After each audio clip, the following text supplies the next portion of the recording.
Olá a todos, sejam bem-vindos a mais uma aula de Geografia e Física, excepcionalmente sendo gravada assim com áudio sobre os slides, porque a gravação da aula virtual realizada via Google Meets não rolou. Não consegui gravar, então para vocês não ficarem sem o material dessa aula, eu estou disponibilizando esta aula assim. E essa é a última aula do que seriam 4 aulas de climatologia e acabou sendo 5, diluí em 5 para ficar um pouco mais light. E nessa última aula a gente vai encerrar esse assunto e vamos falar de climas do Brasil, aquecimento. Nas aulas anteriores, e a gente tem aí os vídeos no YouTube, no Classroom, para vocês darem uma conferida, a gente falou de climas do mundo e agora a gente vai falar um pouco de clima do Brasil. Assim como os climas do mundo, a gente pode classificar eles em climas quentes, frios e temperados, né? Mesotérmicos, o clima do Brasil a gente pode mais ou menos pensar na mesma lógica. Em climas do mundo a gente classifica nesses 3 tipos, e dentro dos climas quentes, por exemplo, a gente encontra clima equatorial e clima tropical. Aqui no Brasil, que nosso grande país conhecido como um país tropical, a gente tem uma predominância de climas quentes. Vejam o mapinha, né? Mapinha de climas do Brasil. Aqui na legenda mostra que a gente tem aqui equatorial, o semiárido, mas também 3 tipos de tropicais. Tropical, basicamente, tropical de altitude, tropical úmido e a gente ainda tem aqui um subtropical. A gente tem então uma predominância de clima tropical, porque o Brasil está aí entre os trópicos, né? Uma partezinha do Brasil lá no norte, né? Roraima, Amazonas, Pará e Amapá, são cruzados pela linha do Equador, então a gente também tem clima equatorial. Lembre, clima equatorial é próximo à linha do Equador, até alguns graus, 5 a 10 graus de distância da linha do Equador, a gente pode considerar clima equatorial. Daí para frente a gente classifica como clima tropical até os trópicos. Lá na classificação mundial, dos trópicos adiante, a gente vai chamar de climas temperados. Aqui no Brasil a gente não tem clima temperado porque a gente tem grande influência do clima tropical e das massas de ar quente que atuam no Brasil, como a gente viu na última aula também, as massas de ar que atuam no Brasil. A gente tem uma grande influência então desse clima quente e a gente não chega a ter clima temperado aqui no nosso país, mas sim clima subtropical. Lá no sul, olha só, vejam que abaixo da linha do Trópico de Capricórnio a gente já começa a chamar tudo de clima subtropical. Vamos ler aqui. De modo geral, o Brasil pode ser classificado como um país tropical, né? A gente ouve falar aí, mora num país tropical, né? Entretanto, por ter uma grande extensão latitudinal, lembram latitude, de norte a sul, abrange também clima subtropical e no sul, vai lá no sul do Rio Grande do Sul, algo mais ou menos próximo do temperado, já ali perto do Uruguai, Argentina e tal. Mas a gente não chama de temperado aqui no Brasil, a gente chama de subtropical. A dinâmica climática do Brasil é definida ou influenciada por fatores da circulação geral da atmosfera e das massas de ar que atuam aqui no Brasil, como a gente viu na aula passada. A massa equatorial continental, que vem trazendo ventos úmidos aqui para o sudeste, né, ar úmido e chuva. A gente tem a massa tropical atlântica, uma massa de ar quente e úmido que vem do oceano. A massa tropical continental, que vem aqui do continente em direção aos oceanos e também é quente. E só no inverno a gente tem a ação da massa polar atlântica trazendo ar frio aqui para o sul, sudeste, chegando a atingir até aqui um pouquinho ao sul do nordeste. Olha aí as massas de ar de novo, né? As massas de ar que a gente estava falando agora, a massa equatorial continental, que no verão ela tem a sua abrangência muito maior no território brasileiro, né? Assim como a massa tropical atlântica tem mais abrangência no inverno do que no verão, beleza? Algumas massas de ar atuam mais em uma estação do que outra. A massa polar atlântica, que é fria e razoavelmente seca, apesar dela ser atlântica, né? Ela é um pouco mais seca do que a tropical continental, por exemplo. ela atua só no inverno, no verão a gente nem tem notícia dela aqui. Então essas são as massas de ar que atuam no Brasil, revisando, né? Cada uma delas vai trazer características da onde elas se formaram para o lugar para onde elas estão indo. Então a massa equatorial é sempre úmida, ela vai trazer ar úmido, independente dela ser continental ou atlântica, oceânica, ela é sempre úmida, com a diferença de que a continental é menos úmida, tá bom? E aí elas vão trazer ar quente e úmido aqui do norte para o sudeste e nordeste do Brasil, no verão. É a massa de ar que vem trazendo chuva de verão aqui pra gente. Claro que grande parte da nossa chuva de verão é chuva convectiva, aquela que se forma com o calor do evapotranspiração dos animais, da vida na superfície, né, da água também. Mas uma grande parte da chuva que atinge o sudeste, e aí não só no verão, mas em outras estações do ano também, vem provenientes aí da massa equatorial continental. Lembram de quando o céu ficou escuro por causa das queimadas da Amazônia? Foi essa massa de ar que trouxe aquela fumaceira toda para cá. O ar está sempre circulando aí nessa direção, só que no inverno com bem menos intensidade. Por isso o nosso inverno também é bastante seco, porque a gente não tem toda essa umidade vindo da região equatorial aqui para o sudeste. E aí agora, assim como a gente classificou brevemente os climas do mundo, vamos classificar agora os climas do Brasil. Tem a ver com aquele mapinha lá que a gente viu agora há pouco, clima equatorial, tropical úmido, tropical de altitude. A gente vai falar também do semiárido e do subtropical. Vamos falar um pouquinho sobre cada um deles agora. Bom, há pelo menos 4 diferentes tipos climáticos encontrados no Brasil, sendo que o equatorial abrange o norte e parte do centro-oeste. O norte do centro-oeste, certo? Ali, próximo à linha do Equador, basicamente. É isso mesmo, o equatorial está sempre próximo à linha do Equador. Qual que é a característica do nosso equatorial aqui no Brasil? Altos índices térmicos e pluviométricos. A temperatura está sempre maior do que 24 graus Celsius. E a pluviosidade é sempre maior do que 2.500 milímetros por ano. Né? E a gente já vai ver aí uma comparação com o semiárido que vai ficar bem claro como isso aqui é muito. Né? 2.500 milímetros por ano chove aí no clima equatorial. Então, altos índices térmicos e pluviométricos, e a ausência de estação seca bem definida. O que isso quer dizer? Chove o ano inteiro. Claro que alguns meses vão chover um pouco menos, alguns meses vai chover um pouco mais, mas no geral chove o ano todo.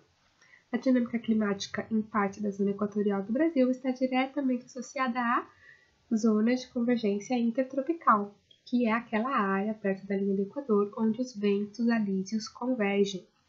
Ventos vindo do sul, ventos vindo do norte vão se encontrar, convergir ali perto da linha do Equador, formando essa zona de convergência intertropical, uma área com muita formação de nuvens de chuva e nuvens de tempestade, né?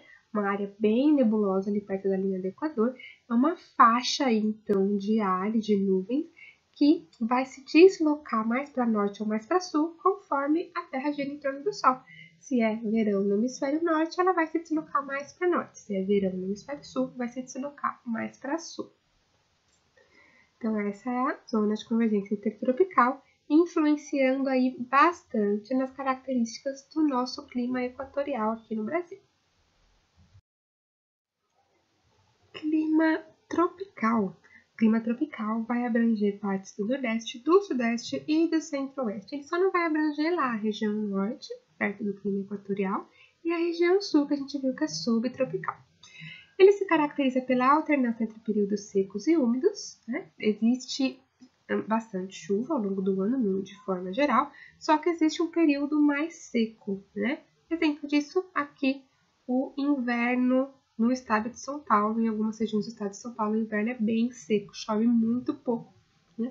Exemplo aí do clima tropical. Então, existem estações secas bem definidas, digamos assim, tá bom?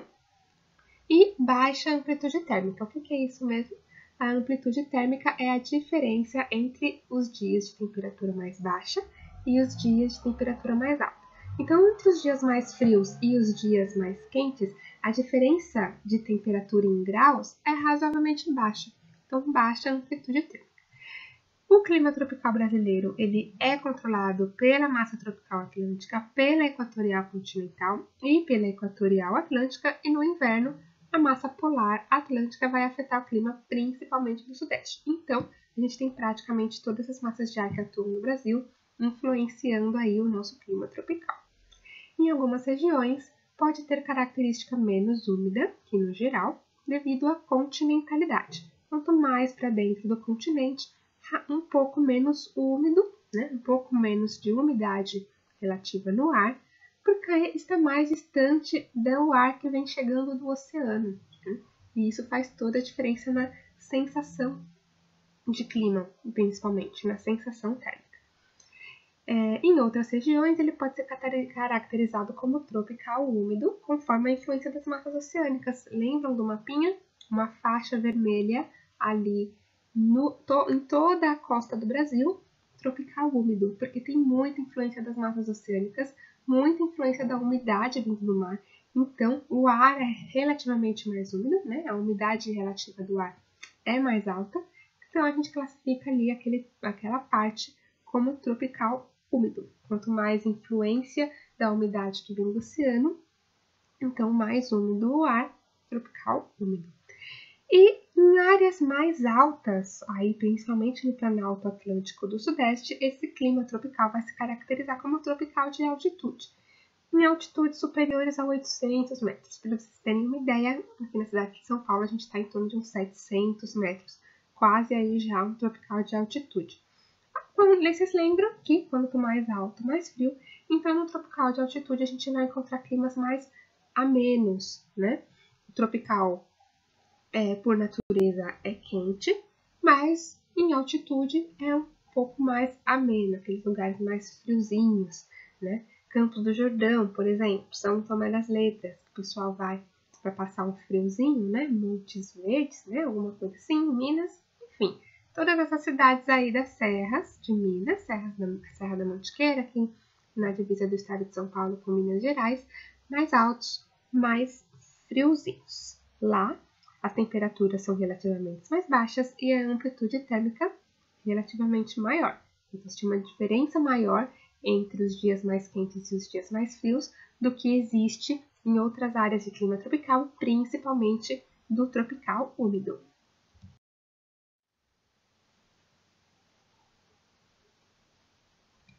Semiárido. O semiárido brasileiro é o clima típico do sertão nordestino. Né? Claro que parte do Nordeste tem um clima tropical úmido, principalmente ali na costa, zona da mata do Nordeste, né? Mas o sertão nordestino, a caatinga, né, nordestina, bioma, que a gente vai falar na próxima aula, é clima semiárido. Árido é seco, né? Árido é uma palavra que remete a seco. Só que o nosso clima semiárido aqui no Brasil, a gente chama ele justamente de semiárido, porque ele não é tão árido assim, ele é um pouco árido, meio árido, semiárido. Por quê? Porque chove lá mais de 700 milímetros por ano. Para ser classificado uma região de deserto, tem que chover até 250 milímetros por ano. É assim que a gente define se é deserto ou não. No nosso semiárido chove menos de 700 milímetros por ano, aproximadamente. Olha a diferença disso com a Amazônia, o clima equatorial lá na Amazônia, principalmente, que chove mais de 2.500 milímetros por ano. Né? Com isso a gente pode perceber a diferença de quanto chove muito em alguns lugares e chove muito pouco em outros. O semiárido é caracterizado como o clima mais quente e mais seco do país. Tem essa característica de chuvas escassas e essas chuvas são concentradas num curto período de tempo. Chove tudo de uma vez, em algumas semanas, em alguns meses, alguns poucos meses, enquanto o resto do ano não chove praticamente nada. Uma fotinha aí para mostrar para vocês como que é mais ou menos a carinha do nosso clima semiárido. Se vocês já assistiram Alto da Compadecida, ou mais recentemente Bacurau, ou acho que Lisbela e o Prisioneiro também se passa ali no sertão nordestino, vocês já viram mais ou menos como que é a carinha aí do nosso semiárido. O subtropical, que abrange lá o sul do país, né? Subtropical, dá até pra gente fazer um trocadilho com subtropical, vai abranger o sul do país e uma partezinha do estado de São Paulo. O sul ali do estado de São Paulo, região de Registro, ali para baixo, tá bom? Tem temperaturas mais amenas e maior amplitude térmica, né? Quanto mais para longe da linha do Equador, a gente vai encontrar maior amplitude térmica, exceto lá no polo. Chuvas bem distribuídas ao longo do ano, não tem uma estação seca tão bem definida, as chuvas são mais ou menos bem distribuídas, e é uma região que sofre influência da tropical atlântica seca e da polar atlântica também seca, tropical atlântica quente e úmida, e polar atlântica seca e fria. Fria e relativamente seca se comparada à tropical, tá bom? Ainda assim, ela é úmida porque ela é atlântica, mas lembram, se a gente fala de massa polar, ela é sempre mais seca do que todas as outras, só que a polar atlântica é um pouquinho menos seca do que a polar. Olha aí de novo o mapa dos climas do Brasil. Olha só, queria que vocês observassem a cidade de São Paulo aqui, ó. Tá bem aqui onde eu coloquei o marcador, tem um pontinho vermelho ali, ó. E eu costumo falar que São Paulo tá num limbo climático. A gente tá lá um pouquinho de clima subquente, conforme essa classificação aqui do IBGE, né? Um pouquinho de clima mesotérmico, brando, e a gente também sofre influência, um pouco ali da influência do oceano. Então, a gente tem clima úmido aqui também. Eu falo que a gente está num limbo climático. A gente tem influência um pouquinho de cada um dos outros climas ali no entorno nosso, e por isso eu acho que o clima de São Paulo é tão maluco, né? Como todos nós sabemos bem.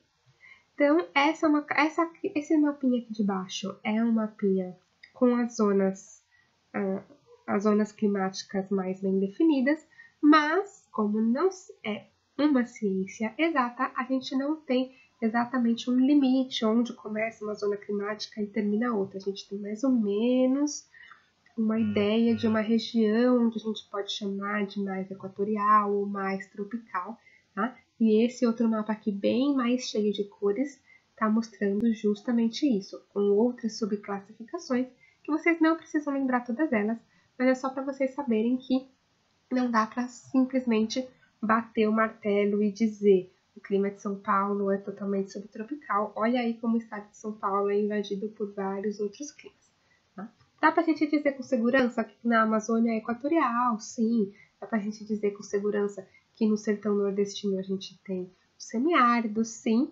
Mas não dá para dizer com certeza que o clima, por exemplo, do estado de São Paulo é só tropical ou só subtropical. A gente tem aí limites bem pouco precisos, beleza?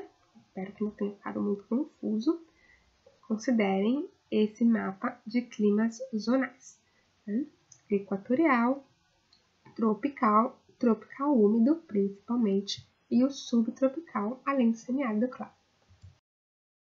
Agora, um pouquinho sobre clima urbano, que também faz parte do clima do Brasil, mas não só do Brasil. Toda cidade, toda grande cidade no mundo tem o que a gente chama de clima urbano, tá bom? Clima urbano e ilhas de calor. As grandes cidades, por suas características de uso do solo, apresentam um microclima diferente da região onde estão inseridas, em geral, mais quente. Como assim, características de uso do solo? Se a gente desmata e constrói, a gente está dando um outro uso para aquele solo que não o original dele. E aí eu não estou falando em solo no sentido de pedologia, de solo, minerais do solo e tal. Quando a gente fala de uso do solo, a gente está falando de uso que se dá a um determinado espaço, tá bom? Então, por exemplo, o uso do solo na cidade é um uso de solo urbano. A gente tem construção de prédios, casas, parques e etc. O uso do solo numa área rural vai ser para plantação, ou para pecuária, ou para preservação, que seja. Então, o uso que a gente dá a um determinado espaço é o que a gente chama de uso do solo, tá bom?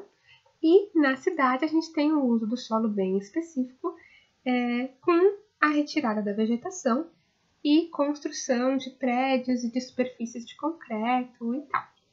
Bom, e aí isso vai influenciar totalmente no microclima. Quando eu falo em microclima, eu estou falando de um clima específico de uma pequena região que é afetado por coisas que acontecem ali, como o uso do sol, principalmente. Tá bom? E aí, o clima urbano e as ilhas de calor na cidade acontece por causa de fatores como substituição da vegetação natural por superfícies de concreto, como eu acabei de falar, e asfalto, que absorvem muito mais calor e, portanto, tendem a aquecer mais o ar em superfície. Né? Provas de que o asfalto ele absorve e concentra muito mais calor do que uma área vegetada pisa no asfalto e pisa na grama num dia de verão. Qual que você vai preferir ficar pisando descalço, né?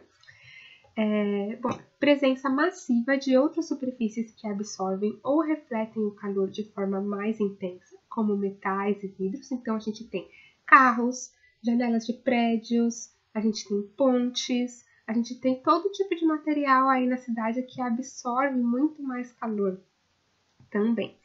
A gente também tem nas cidades maiores taxas de emissão de gases, seja pela indústria, ou seja pelos veículos, ou seja mesmo pela concentração de pessoas num espaço razoavelmente pequeno, né? Pensando no planeta aí. E a dificuldade do calor se dispersar, né?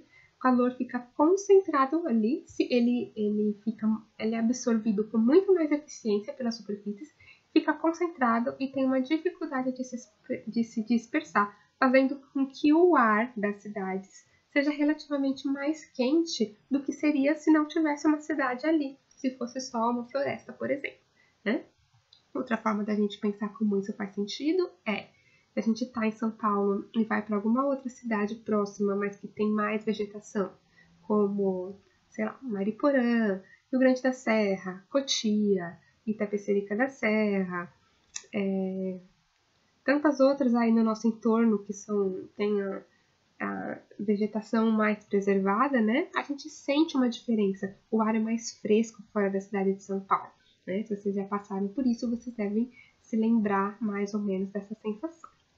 Esse gráfico está mostrando justamente isso. Como que, conforme o acúmulo de construções e o acúmulo de pessoas, a gente tem o calor aumentando. Nesse gráfico, ele está meio exagerado, aumentou mais de 10 graus aí.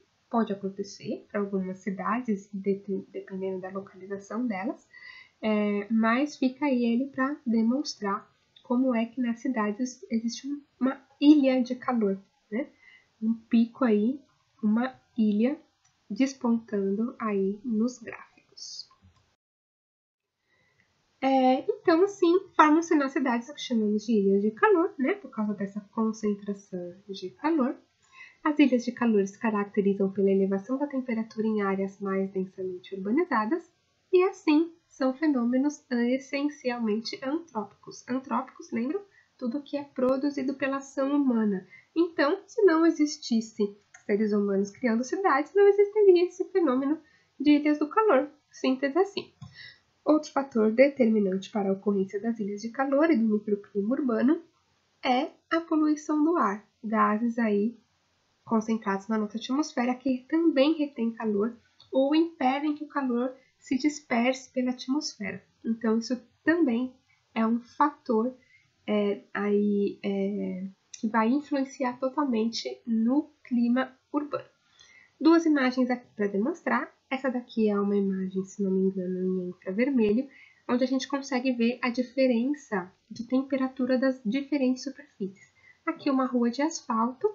A temperatura aqui desse asfalto nessa rua é de mais ou menos 27 graus Celsius, sendo que, olha aqui, nas folhinhas da árvore, a temperatura é de 23. A gente tem uma diferença aí de uns 4 graus aproximadamente, o que parece pouco, mas é bastante se a gente pensar que há uma diferença de temperatura no mesmo lugar, né? Aqui onde na sombra é mais fresco, é totalmente verdade, e o calor aí, ele vai ser muito mais absorvido por essas áreas que estão em vermelho, olha, do que para as áreas que estão mais claras.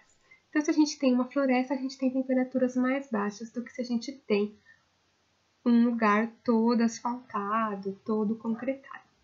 E esse outro mapinha é a densidade, faz uma relação entre a densidade demográfica da cidade de São Paulo e as Ilhas de Calor. Para quem não conhece, esse é o mapinha da cidade de São Paulo, né? Muito prazer. E aí a gente tem aqui, nesse primeiro mapa, a distribuição da vegetação. Mais verde é áreas mais rurais, mais vermelha áreas mais densamente urbanizadas. E se é mais densamente urbanizada, também tem mais densidade demográfica. E aqui o outro mapinha mostra a temperatura aparente da superfície. Vejam que onde a gente tem a área mais urbanizada, a gente tem a área mais quente. E o calor vai se dispersando conforme a área é menos urbanizada, é mais vegetada. Outra comparação aqui, o azul mais escuro aqui na área mais preservada da cidade de São Paulo.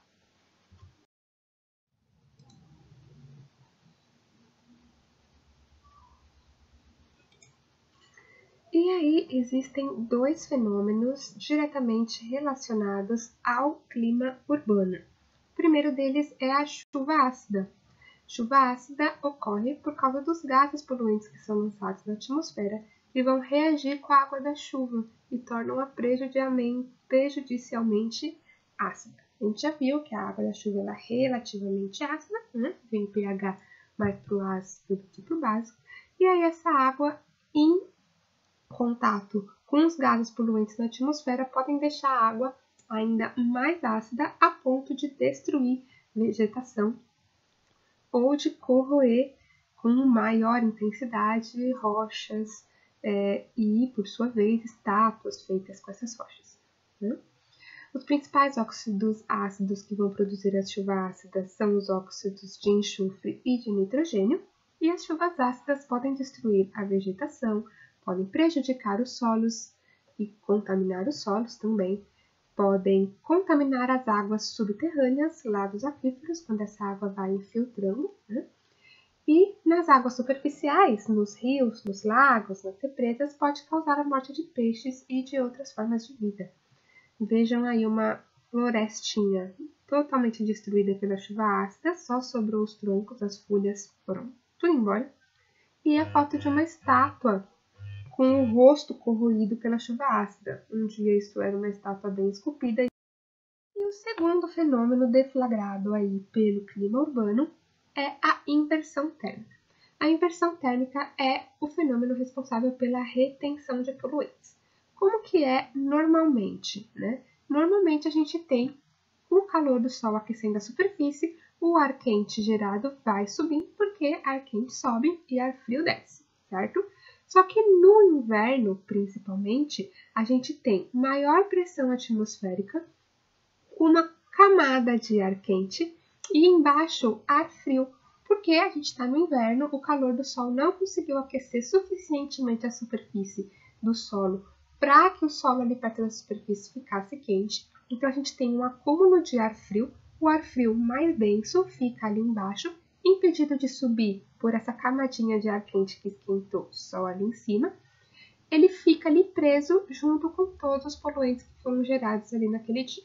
Então a gente tem uma retenção de poluentes próximo à superfície que não conseguem subir para a atmosfera e se dispersar por causa dessa diferença de ar frio e quente e dessa pressão atmosférica. A inversão térmica acontece no inverno, quando o ar próximo ao solo não consegue se aquecer o suficiente para subir e se dispersar pela atmosfera, e nesse processo os poluentes ficam concentrados junto com o ar frio ali perto da superfície. Olha aí uma foto da cidade de São Paulo, né? E a poluição do ar totalmente concentrada aqui perto da superfície, num dia em que a inversão térmica estava aí agindo bem fortemente, digamos assim, né? Sabe quando no inverno a gente passa por aqueles relógios de rua que mostram a qualidade do ar? Em geral tá sempre verdinho e bom. mas principalmente no inverno eles ficam com a qualidade amarelinha, moderada.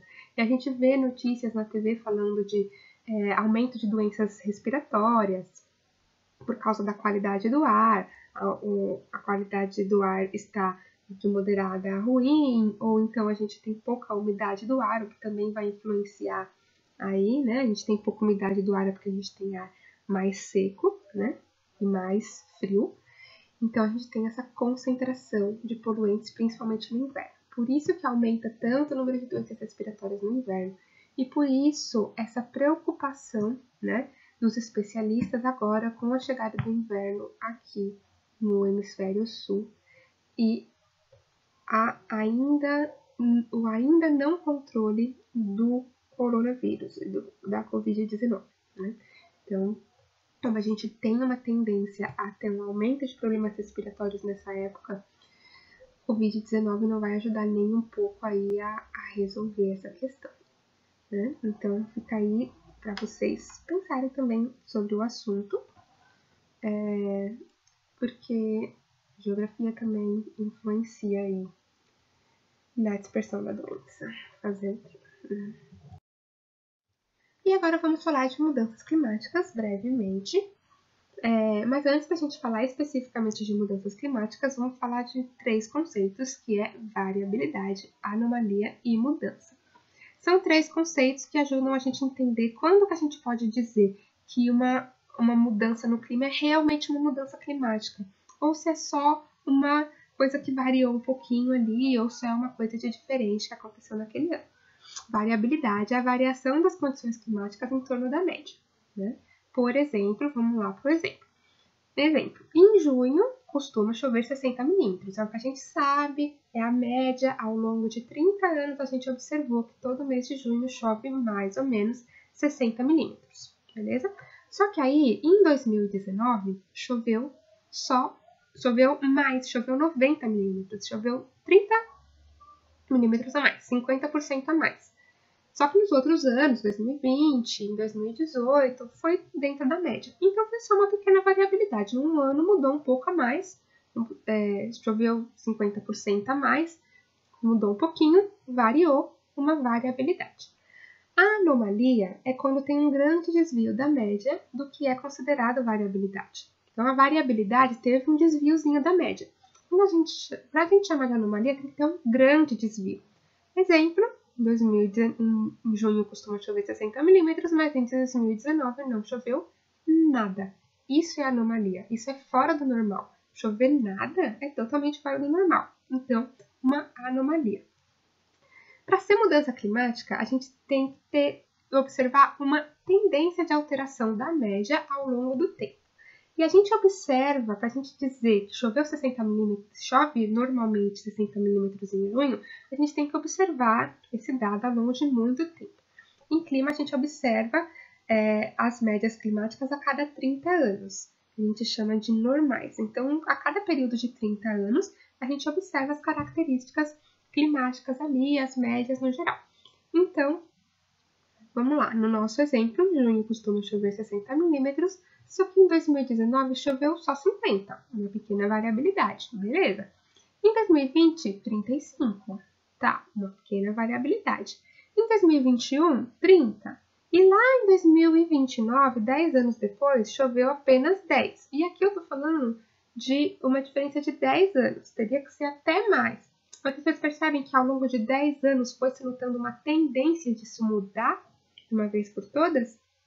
Notou-se uma tendência ao longo de vários anos de que isso está ficando diferente do normal ao longo de muito tempo, do que foi há muito tempo atrás.